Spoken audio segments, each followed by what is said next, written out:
नमस्कार प्रिय दर्शकों, आप सभी लोगों का स्वागत है हमारे खास प्रोग्राम में। प्रिय दर्शकों, आज के इस वीडियो के माध्यम से हम लोग चर्चा करेंगे विशिष्ट योग के बारे में। आपने बहुत सारे वीडियो देखे होंगे ज्योतिष शास्त्र में योगों के बारे में, और अच्छे अच्छे योगों के बारे में सुना होगा, देखा होगा, क्योंकि योग बहुत प्रकार से, योग ही जातक की पत्रिका में ये बताते हैं कि ये जातक अपने जीवन में किस ऊंचाई तक प्राप्त करेगा या क्या करेगा अपने जीवन में, कैसी पत्रिका है। योगों से ही पता लगता है कि जातक की पत्रिका में कितना दम है। तो कुल मिलाकर के, जैसे कि धन के बहुत सारे योग देखे होंगे, आपने सुना भी होगा, जानते भी होंगे। जैसे कि चंद्रमा से केंद्र में बृहस्पति हो तो गजकेसरी योग बन जाता है, जो कि एक बहुत अच्छा योग है। मंगल चंद्रमा की युक्ति हो केंद्र त्रिकोण में तो महालक्ष्मी योग बनता है। मंगल अगर उच्च राशि के हों या स्वराशि के हों, केंद्र में हों, तो रोचक महापुरुष योग बनाते हैं। बुध अगर उच्च राशि या स्वराशि के हों, केंद्र में हो, तो भद्र महापुरुष योग बनाते हैं। और गुरु अगर उच्च राशि के हों या स्वराशि के हों तो पत्रिका में हंस महापुरुष योग बन जाता है। और शनि शुक्र अगर हों केंद्र में उच्च राशि के या स्वराशि के तो मालव्य महापुरुष योग बनता है। इसी प्रकार से शनि अगर उच्च के या मूल त्रिकोण राशि के स्थित हों पत्रिका में या स्वराशि के हों तो सस महापुरुष योग बनता है। ये पंच महापुरुष योग हैं। अच्छे अच्छे योग, जैसे कि द्वितीय से एकादशेश का अगर संबंध बन जाए तो धन का एक बहुत अच्छा योग बन जाता है। एकादशेश पंचमेश का, धनेश का, कर्मेश का, धनेश का, भाग्येश का, आदित्याद, ये सारे अच्छे योग हैं। बहुत सारे अच्छे योगों के बारे में सुना होगा, लेकिन इस वीडियो के माध्यम से मैं केवल 3 योग आपको बताऊंगा जो विशिष्ट योग हैं, जो बहुत ही अशुभ योग हैं, बहुत ही खराब योग हैं। कहते हैं भाग्यात भाग्य गतम राहुर, भाग्य शनि धने गते, भाग्य शनि चराशिस्ते, भाग्यहीनो भवेत नरः। तात्पर्य बाबा तुलसीदास ने भी कहा है चौपाई के माध्यम से कि सकल पदार्थ है जग माही, सकल पदार्थ है जग माही, लेकिन कर्महीन नर पावत नाही। कर्महीन नर पावत नहीं, यानी भाग्यहीन व्यक्ति को नहीं प्राप्त होता है। इसी संसार में सब कुछ है। कर्म के आधार पर जो जितना बड़ा बर्तन लेके जाता है समुद्र से उतना ही लेकर के आता है, उसमें समुद्र का कोई दोष नहीं है। समुद्र में तो अथाह सागर भरा हुआ है, हम उतना ही पाते हैं जितना बड़ा हमारा बर्तन होता है। तो आज के इस वीडियो के माध्यम से हम बात करेंगे उन 3 दुर्योगों के बारे में। पहले योग का नाम है दुर्योग, और दूसरे योग का नाम है निर्धन योग, तीसरे योग का नाम है अधम योग। और ये 3 प्रकार के ऐसे योग हैं, तीनों में से कोई भी अगर जातक की पत्रिका में अगर है तो ऐसा जातक कर्महीन हो जाता है, भाग्यहीन हो जाता है। किस प्रकार से? उस प्रकार से जैसे एक गरीब इंसान जा रहा होता है, माता पार्वती को दया आती है, भोले बाबा से बोलती हैं कि ये व्यक्ति बहुत परेशान है, इसको कुछ क्यों नहीं दे देते हो? आपके पास तो सब कुछ है, आप दे दीजिए। भोले बाबा कहते हैं इसके प्रारब्ध में नहीं है, इसकी किस्मत में नहीं है। माता जिद करती हैं, कैसे नहीं है, आप दो, मैं देखती हूं कैसे नहीं मिलता है इसको। भोले बाबा ने एक असरफी डाल दिया उस व्यक्ति के आगे रास्ते पर, जिस रास्ते से वो जा रहा था। तो जहां पर वो असरफी पड़ी हुई थी वहां पर पहुंचने से 5 कदम पहले वो व्यक्ति सोचता है कि जो लोग नेत्रहीन होते हैं वो अपने जीवन में कैसे जीते हैं, कैसे उनको प्रतीत होता होगा, कैसे अपने जीवन को व्यतीत करते हैं, कैसे चलते हैं, चल करके देखता हूँ। अपने नेत्र को बंद किया और आगे निकल गया, असरफी पीछे रह गई। तो इसको कहते हैं भाग्यहीन। जब जहाँ प्राप्त होने का अवसर आता है वहाँ व्यक्ति रास्ता काट देता है, वहाँ व्यक्ति सोता रहता है, भाग्य सोया रहता है। किस प्रकार से एक मार्केट में 2 दुकानें होती हैं, दोनों लोग बराबर मेहनत करते हैं, बराबर इन्वेस्टमेंट करते हैं, सब कुछ सेम बराबर होता है, लेकिन एक के यहाँ सेल अधिक होती है, एक के यहाँ कम होती है। क्यों? क्योंकि उसके प्रारब्ध में जितना है उसको मिल रहा है, इनके प्रारब्ध में जितना है इनको मिल रहा है। प्रारब्ध कर्म और दोनों को मिला करके तब बनती है किस्मत। प्रारब्ध है पंचम भाव, पंचम भाव से हम अपने पुनर्जन्म का विचार करते हैं। पंचम भाव बहुत बड़ा अहम रोल है, एक वीडियो बनाऊंगा पंचम भाव पर। तो वो ये दर्शाता है हम अपने जीवन में क्या लेकर के आए हैं। देखिए, बैंक में अगर बैलेंस है तब हमको एटीएम तक जाने का कर्म करना पड़ेगा और पैसे निकाल लाऊंगा, लेकिन बैंक में बैलेंस ही नहीं है तो एटीएम में जितनी मर्जी जाते रहो, नहीं मिलने वाला है कुछ। जितना कर्म करेंगे उतना ही मिलेगा। तो ये बहुत अशुभ योग हैं। ये किस प्रकार से योग बनते हैं, तब इस प्रकार का योग का निर्माण बनता है, निर्माण होता है, इस वीडियो के माध्यम से आप लोग जानिए। बहुत संक्षेप में है, बहुत छोटा सा है, आप समझ लीजिएगा। देखिए, पंचम भाव प्रारब्ध है, जो कि मैंने अभी बताया। भाग्यात भाग्य गतम राहु भाग्य शनि धने गते। भाग्य स्थान का जो स्वामी है वो अष्टम स्थान में स्थित हो, भाग्य स्थान में राहु शनि स्थित हो। भाग्यात भाग्य गतम राहु भाग्य शनि धने गते। और शनि भाग्य स्थान का जो स्वामी है वो अपने से 12वें स्थित हो, यानी अष्टम स्थान में हो। भाग्य स्थान पाप कर्तरी योग में हो और भाग्य स्थान का स्वामी पाप कर्तरी योग में हो, या भाग्य स्थान का स्वामी अष्टम स्थान में हो। दूसरे नंबर पर पंचम भाव, पंचम भाव का जो स्वामी है वो अष्टम स्थान में स्थित हो, नीच राशि का स्थित हो। पंचम भाव में राहु और शनि स्थित हो जाएं, चर राशि के, चरास्ते भाग्यहीनो भवेत नरः। तो कहने का मेन तात्पर्य यह है कि पंच में इस अष्टम स्थान में हो नीच राशि का, तो एक प्रकार से ये बनता है भाग्यहीन योग। और दुर्योग कैसे बनता है? द्वितीय स्थान में अगर शनि स्थित हो जाएंगे तो व्यक्ति जीवन में कितना भी पैसा कमा ले, लेकिन उसके पास धन का अभाव हमेशा बना ही रहेगा। ज्योतिषकर्ताओं ने कहा द्वितीय स्थान में शनि स्थित हो, जितना भी मर्जी पैसा कमा लो, लेकिन धन का अभाव बना रहेगा। दूसरे नंबर पर द्वितीय स्थान का जो स्वामी है छठे स्थान में स्थित हो जाए और छठे स्थान का स्वामी द्वितीय स्थान में राशि परिवर्तन करके बैठ जाए, इसको कहते हैं दुर्योग। इस प्रकार से योग होने पर व्यक्ति धनहीन होता है। द्वितीय स्थान पाप कर्तरी योग में हो, द्वितीय पाप कर्तरी योग में बैठ जाए, पाप प्रभाव में बैठ जाए, और जैसे कि सप्तम स्थान में बैठ जाए और पाप कर्तरी योग में हो, अशुभ ग्रहों का प्रभाव ज्यादा हो द्वितीय स्थान पर, तो दुर्योग बन जाता है।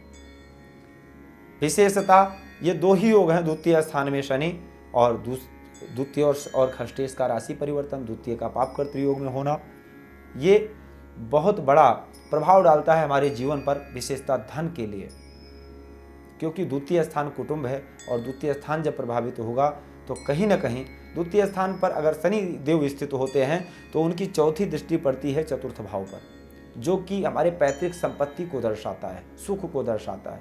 और सुख भाव को जहां शनि देख लेंगे वहां कितना भी व्यक्ति कमा ले, या तो पैतृक सपोर्ट नहीं मिलेगा तो अपने घर मकान को बनाता ही रह जाएगा, धन रुकेगा ही नहीं। दूसरे नंबर पर कुछ ऐसी ऐसी परेशानियां, ऐसे ऐसे खर्चे उसके पास जीवन में आते जाएंगे।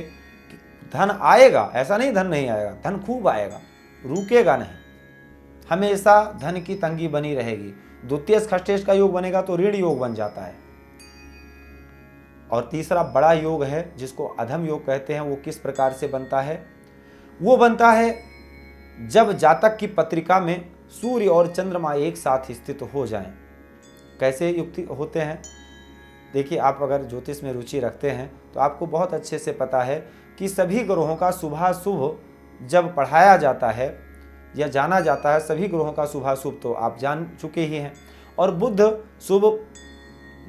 प्लस शुभ बराबर शुभ और बुध प्लस अशुभ बराबर अशुभ। बुध शुभ के साथ अगर स्थित हो तो शुभ फल देता है, अशुभ के साथ स्थित हो तो अशुभकारी हो जाता है। लेकिन चंद्रमा कैसे होता है?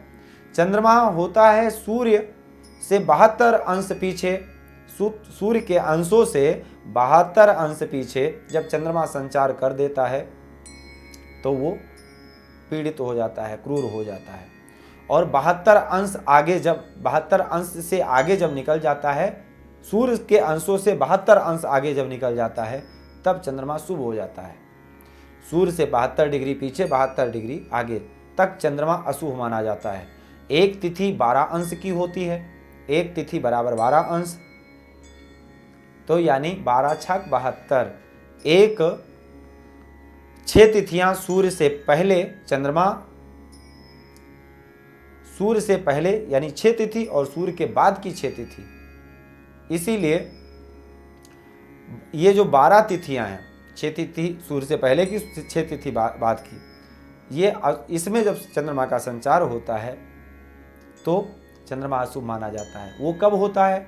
अमावस से 6 तिथि पहले, क्योंकि सूर्य चंद्रमा जब एक साथ होते हैं तब अमावस्या होती है। ठीक आमने सामने होते हैं 180 डिग्री पर, तब पूर्णिमा होती है। तो अमावस से 6 तिथि पहले और 6 तिथि बाद, यानी 6 तिथि शुक्ल पक्ष की और 6 तिथि कृष्ण पक्ष की, पूर्णमासी के बाद अष्टमी तक चंद्रमा शुभ होते हैं। अष्टमी से लेकर अमावस्या तक, नवमी से लेकर अमावस्या तक अशुभ होते हैं। अब सबसे इसमें भी रहस्य, अब ये आपने चंद्रमा के बलाबल को जान लिया, फिलहाल शुभ अशुभ को जान लिया। अब बात करते हैं चंद्रमा सूर्य साथ कब होते हैं। अमावस की तिथि में साथ होते हैं, चतुर्दशी को भी साथ होते हैं, और कई बार प्रतिपदा में भी साथ रहते हैं। अंशों के आधार से अगर देखा जाए तो एक राशि में 30 अंश होते हैं। तो 12 जब चंद्रमा गोचर करते हैं सूर्य के पास, तो या तो चतुर्दशी होगी या अमावस्या होगी या प्रतिपदा होगी। विशेषता अमावस के दिन अगर एक साथ चंद्रमा है, चाहे वो अमावस हो या चतुर्दशी हो या परिवा हो, तो बनता है अधम योग। और इसका एक बहुत बड़ा रहस्य और भी है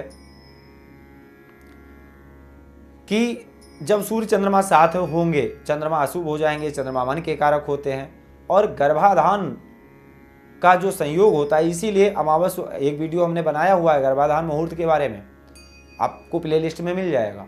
गर्भाधान सही समय पर करना चाहिए, दिन तिथि वार योग देख करके तब गर्भाधान करना चाहिए। अच्छे समय में अगर आप बीज को बोएंगे, देखिए किसान जब फसल बोने के लिए जाता है तो भी उसका मुहूर्त देखा जाता है। गांव में, ग्रामीण क्षेत्र में अगर आप हैं तो आप जानते होंगे कि जब जिस दिन पहला दिन हरवत जिसको बोलते हैं करने जाते हैं, उस दिन मुहूर्त जिस दिन होता है उसी दिन जाते हैं। बीज बोने का भी एक अच्छा मुहूर्त होता है, यानी जब गर्भाधान की फसल हमारी अच्छी हो, जब गर्भाधान हम करने जाते हैं तो उस समय पर मुहूर्त क्यों नहीं देखते हैं? पहले के लोग देखते थे, ऋषि मुनि देखते थे। व्यास, पराशर, व्यास का जो जन्म है एक अच्छे मुहूर्त में ही हुआ है। आप अगर महाभारत देखें तो जान जाएंगे पहला व्यास का जन्म। तो कुल मिलाकर के व्यास जी का जन्म, कुल मिलाकर के अगर देखा जाए तो जब हम गर्भाधान सही समय पर नहीं करेंगे तो पुत्र का जो जन्म होगा, बालक का जो जन्म होगा, वो भी अशुभ समय पर होगा। एक बहुत अच्छा सुंदर भजन है, देखिए याद नहीं आ रहा है, लेकिन उसी का शब्द है कि क्या अजामिल अधम तुमने तारा नहीं। अजामिल अधम था लेकिन उसको भी भगवान ने तारा था। तो अधम का मतलब यही होता है कि कुल मिलाकर के अशुभ योग है, और इस योग में जन्म लेने पर व्यक्ति को नाना प्रकार का संघर्ष करना पड़ता है, क्योंकि चंद्रमा मन के कारक हैं, और मन की गति जब डिस्टर्ब होती है व्यक्ति की तो वो खुद भी डिस्टर्ब होता है, संसर्ग उसका अच्छा नहीं होता है, सबको कष्ट देता है, कोई भी कार्य ठीक से नहीं करता है, खान पीन अच्छा नहीं होता है, मित्र सर्कल अच्छा नहीं होता है, तब वहाँ पर परेशानियों के कारण बनते हैं। आप अब इसकी व्याख्या विशेष हम क्या करें, जिसकी पत्रिका में ये योग बना होगा आप देख सकते हैं उसके आचार विचार कैसे हैं और या क्या उसके नियम हैं। दूसरे नंबर पर इस योग, अगर इस प्रकार से योग बने हैं पत्रिका में, इससे छुटकारा कैसे पाएं? देखिए, अधम योग में अगर जन्म हुआ है तो उससे छुटकारा पाने के लिए आपको अपने पितरों का स्मरण करना चाहिए, क्योंकि वो गर्भाधान का मुहूर्त सही नहीं था, इसलिए अधम योग बना है। और वहाँ पर फिर पितृ नाराज होते हैं, पितृदोष बनता है। और दूसरे नंबर पर वहाँ पर त्रिपिंडी श्राद्ध, गया श्राद्ध, पितृ गायत्री आदि इत्यादि करवा करके इस दोष से मुक्ति पाया जा सकता है, उस व्यक्ति के आचरण को सही किया जा सकता है। निर्धन योग बना है तो ओम क्लिंग नंदात गोकुल त्राता दाता दारिद्र भंजना सर्वमंगल दाता चा सर्व काम प्रदायिका क्लिंग ओम। टेक्स्ट में मैसेज आपको मिल जाएगा इस मंत्र का। आप इस मंत्र का एक माला रोज वैजयंती की माला से अगर जप करेंगे, निश्चित है आपकी दरिद्रता दूर हो जाएगी। ये जो कुयोग बना है इसका फल काफ़ी हद तक कम हो जाएगा, महीने के तो खत्म हो जाएगा, कम हो जाएगा। श्री सूक्त व कनक धारा का प्रतिदिन पाठ करवाएं अच्छे सुयोग्य ब्राह्मण से। कमल, गट्टे और बेलगिरी से घी से हवन करवाएं प्रतिदिन। बहुत बड़ा लाभ मिलेगा धन के लिए। अगर धन से, आर्थिक व्यवस्था से परेशान हैं तो ज़रूर लाभ मिलेगा। तो इस प्रयोग को करके देखिए और इसी प्रकार से आप लोग अपना प्यार देते रहिए। बहुत सारे वीडियो ज्ञानवर्धक हैं, प्ले लिस्ट में आप जा कर के देखें, वहाँ पर मुहूर्त के और ज्योतिष के, योग के, आदि इत्यादि के बहुत सारे वीडियो मिलेंगे। और वीडियो अगर अच्छा लगा हो आगे बढ़ाते रहें। धन्यवाद। जय श्री राम। भूमि, भवन, वाहन, धन संपत्ति, शादी, व्यापार एवं संतान आदि से संबंधित समस्याओं से हैं परेशान और चाहते हैं उसका संपूर्ण निदान, तो ज्योतिर्विद अमरीश तिवारी जी से तुरंत संपर्क करें। हमारे संपर्क सूत्र हैं 9718504998। हमारे यहाँ वैदिक ब्राह्मणों के द्वारा सभी प्रकार के पूजा पाठ, कर्मकांड, यज्ञ अनुष्ठान, विवाह, गृह कलेश, काल सर्प दोष व नवग्रहों की पूजा आदि कराई जाती है। हमारे यहाँ सभी प्रकार के यंत्र, राशि रत्न, कवच, जन्मपत्री एवं रुद्राक्ष सिद्ध किए जाते हैं।